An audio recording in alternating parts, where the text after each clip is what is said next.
Bonneville Speedmaster was the bike that changed me all those years ago and switched me on to the joy of riding cruisers. Before I rode it, my opinion was that it was an old man's bike. Back then, before I had much experience with cruisers, the thing I really loved about it was that there was so much power and torque from the engine, and it was fun to ride at normal road speeds, and it could be ridden fast. And now there's a new 2026 one out, which is revised for the better, but is it worth upgrading to it?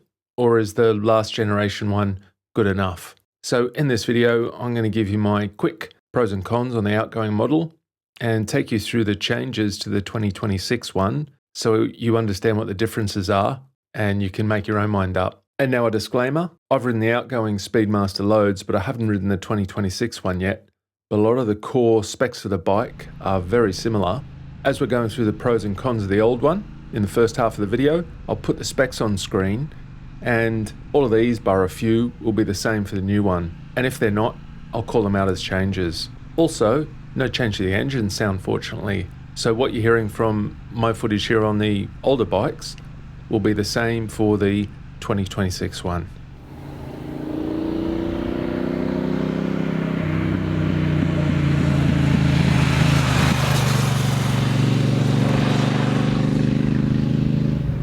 Right, onto the outgoing one. I've had this Speedmaster on loan from Triumph UK for the last 3 weeks or so, and the goal was to see if I still felt the same way about it now, and if it had any deal breakers that didn't surface the last time I rode it with my rose-coloured glasses on. I can honestly say that I've enjoyed it this time as much as I did when I first rode it back then, and I think it's an absolute blast to ride. The category I put these Speedmasters into is sort of mid-sized performance cruiser that's good for everything aside from the motorway due to its lack of screen and wind protection. Some of the bikes in this category are maybe the Harley-Davidson Sportster and the Honda CMX 1100 Rebel.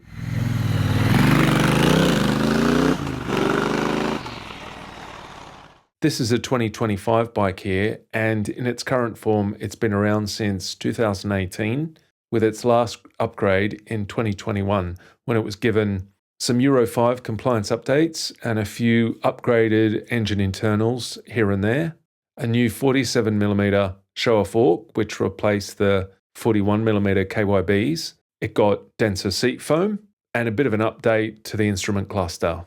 And moving things along, here's my pros for this one. Let's start with the looks, because it's fairly high on the hierarchy of needs for me and I think a lot of other people. I do like how Triumph have styled their Bonneville range, and this one has just the right amount of classic and understatedness for my eye, and the build quality is ace. What I like about how it looks is that it doesn't really stand out, but if you see it, and you know it, you know.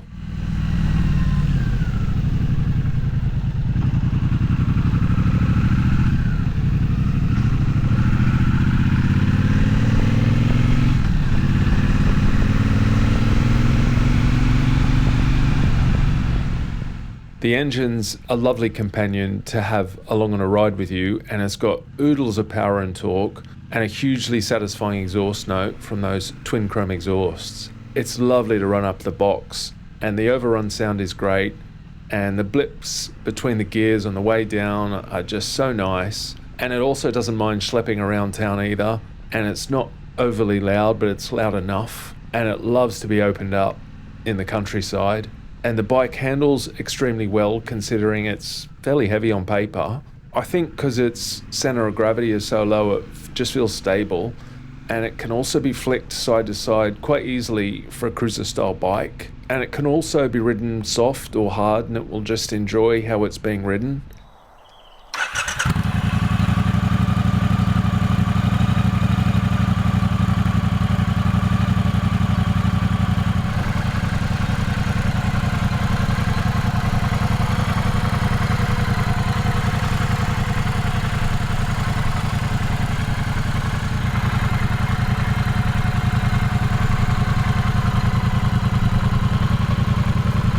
I can usually scrape pegs on cruisers easily, and I have to hold myself back, but I've never scraped the Speedmasters. Clutch is very light and gearbox is reliable, and it has a nice clunk on changes, That's a massive pro in my books, by the way.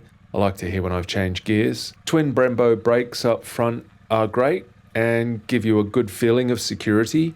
Rear brake isn't a Brembo, but it's equally as good. I'm pretty sensitive to whether a riding position is good or not, and this one's spot on. The original Speedmaster I rode had forward controls, but this one's got mid controls fitted. Also, looks like this one's got the bobber bars on it that aren't standard. I think I like these ones more than the sweatback style of the standard ones. I thought I'd find the mid controls on this bike would be too squashed for me, but they weren't.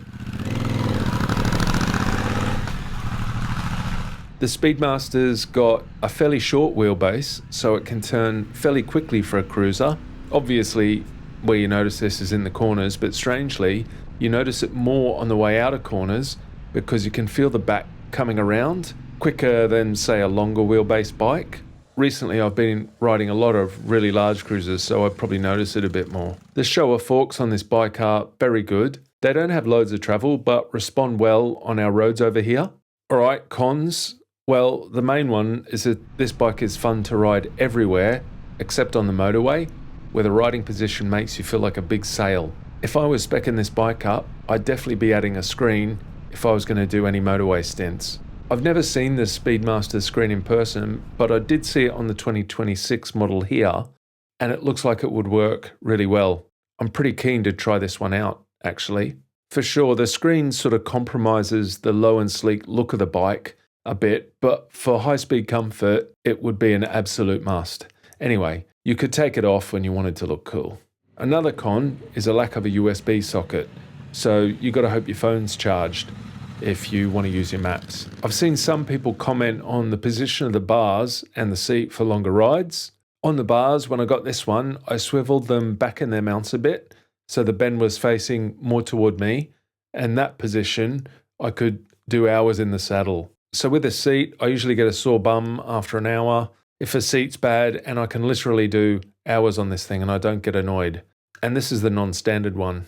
The seat on this bike is the upgraded quilted one with a matching pillion seat. A bit off track now, but back onto the cons. There is a pillion seat on this bike, but it's only a short tripper. My wife comes on the back of these bikes we have on the channel, and she's not fond of this one. I'd say it's there for a quick lift back from the pub, but that's about it. Rear shock on the bike is good, but it can be bouncy on rough roads. It doesn't bottom easily though. Check out this corner on the bike.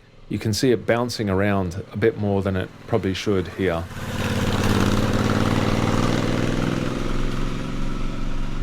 The shock's adjustable for preload, but has no other adjustment. And the front mudguard is tiny on the bike and is fine for the dry, but as soon as there's any water on the road, it all gets thrown up onto the radiator and onto the front of the frame and probably up onto your jeans and then into your boots.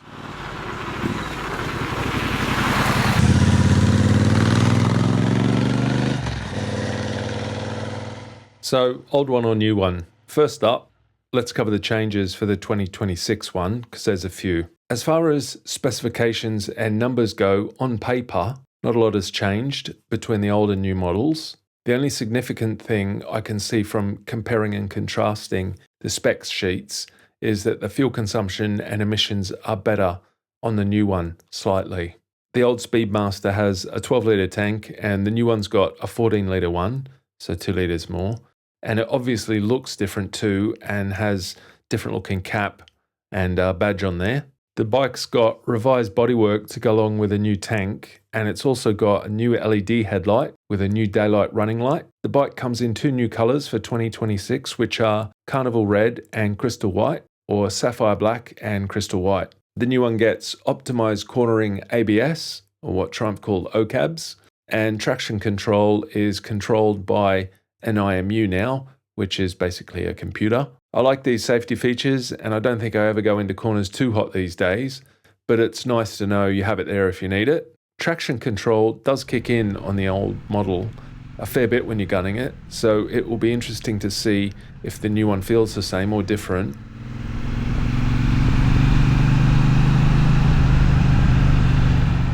There's new lightweight aluminium rims to replace the old steel ones. These lighter aluminium wheels reduce the unsprung weight on the bike, which basically means if the wheels are lighter, then there's less weight going up and down, compared to the steel ones. So the handling should be improved. I'm keen to see if and how this actually translates to the real world. The new handlebars are apparently straighter than the old ones, and it's got wider rider and pillion seats with deeper foam. I've seen that some people didn't like the handlebars on the older bike, but I liked them once they were set up for me. I do feel like my feet are quite out there and vulnerable with forward controls, but that's just how it is with some of these mid-sized cruisers. I like the seat on the old bike, and this one feels even more comfortable. The new bike's got a cockpit-mounted USB-C power socket, and a new A2 restrictor kit is available on this bike, so you can restrict it until you have your full license. If I was speccing one of these bikes up today, I'd go with the following: wax cotton panniers, like the old ones here I have, and a chrome luggage rack, heated grips, a long haul screen if I was going to do any motorway miles whatsoever, tank pads, because I'm a scratchy person and these would save the tank a bit, and a pillion backrest if I was going to carry a pillion with any comfort for longer than 2 seconds. Here's the cost of the old bike compared to the new one. Bit of a jump in price, but sort of looks to be worth the upgrades. I've checked online and these bikes look to hold their value fairly well, which I thought was interesting. Given that this bike has had an upgrade now in 2026, it could also mean that there's going to be a heap of the older Speedmasters coming to the market. So if you prefer the older one, you might be able to get a really good deal. The outgoing bike is fantastic. It's got the character, the engine and the handling that made me fall in love with the cruisers in the first place. Not going to tell you what to do because it's your money, but what do you reckon? Let me know what you think in the comments below. That's it. Thanks for watching.